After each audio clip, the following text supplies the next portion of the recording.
Morning, dear hearts. We are on lesson 256. Please subscribe. Trixie is eating. So today's lesson is God. God is the only goal I have today. We all have goals. We set up goals in this world, things that we want to accomplish. So the only thing I want to accomplish today is to find my way back home to God. And what do I find when I find my way back to God? I find the peace of God.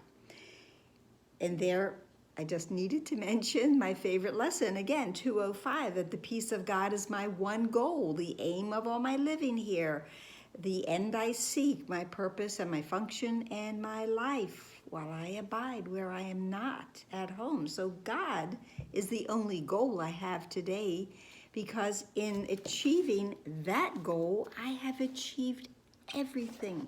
There is no other goal that I need to set for myself or that I need to accomplish. God is the only goal there is. The lesson begins with a line that I've used many times in different lessons and in teaching, and it is, the way to God is through forgiveness. Here, there is no other way. It is only through forgiveness that we will find our way back home to God. It is the goal of the curriculum that this be accomplished. At the very beginning of the year, as we started the lessons, we were told that our minds are not trained, and an untrained mind is not sustainable. I said that. It's not like that in the course, but it's true. It does tell us that our minds are not able to sustain anything because they are untrained. And they need a goal. And the goal of this course is to retrain our thought system, to give us a new thought system. That's a goal. God is the only goal I have today, because in achieving that, I've achieved my new thought system. My goal has been set for me, and I've accomplished it. So there's no other way to get to God except through forgiveness here. And yes, this has been called a course in forgiveness, because it is through forgiveness that we get to our goal. Hope all of this is making sense. If sin had not been cherished by the mind, what need would there have been to find the way to where you are? Sin, that is our central, special, relevant thought for this section. What is sin? Sin is an illusion. So if illusions had not been cherished by the mind, by our separated mind, we wouldn't need forgiveness. We wouldn't need to set our goal of God getting there, because we would realize we're already there. Now, what I have used in the past, and I really like using it, is if you are in a mall, if they are still existing, brick and mortar structures, and if it's a big mall, or even maybe a string of stores, it might have a map of where all the different stores are. And there's a little X, and it says, you are here. That's where we are. We're on that map going, you are here.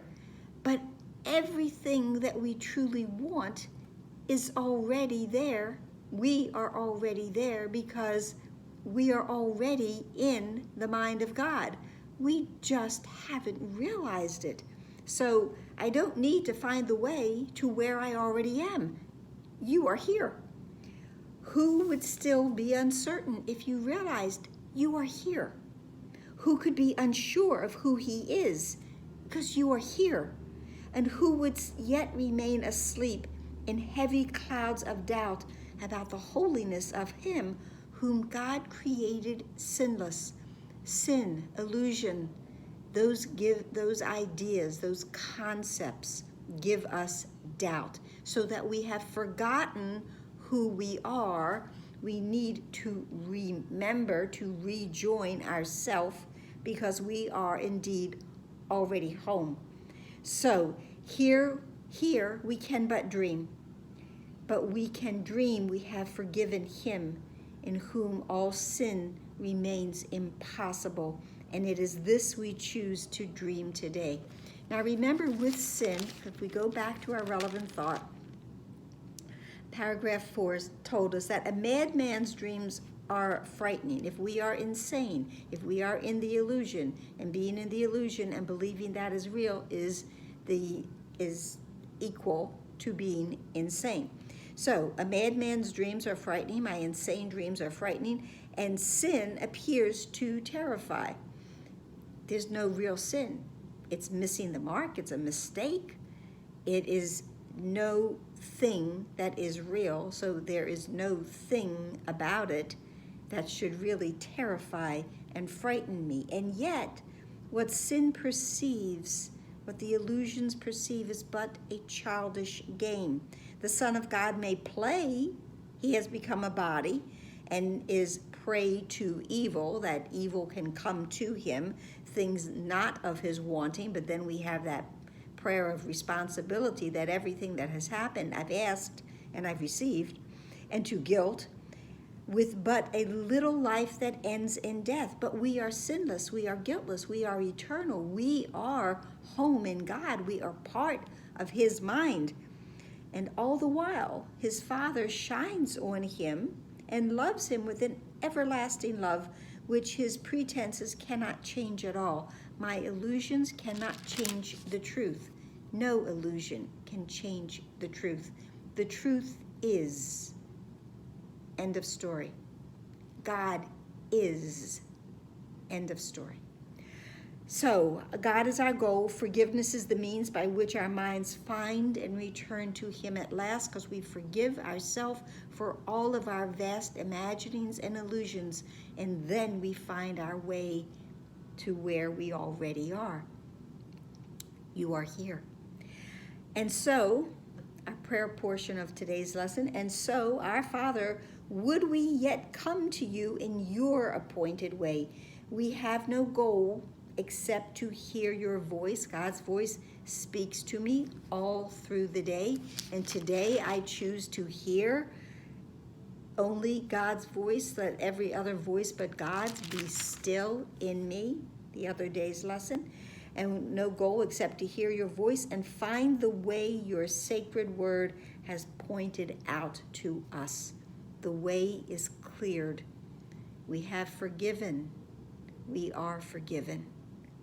We are home. You are here.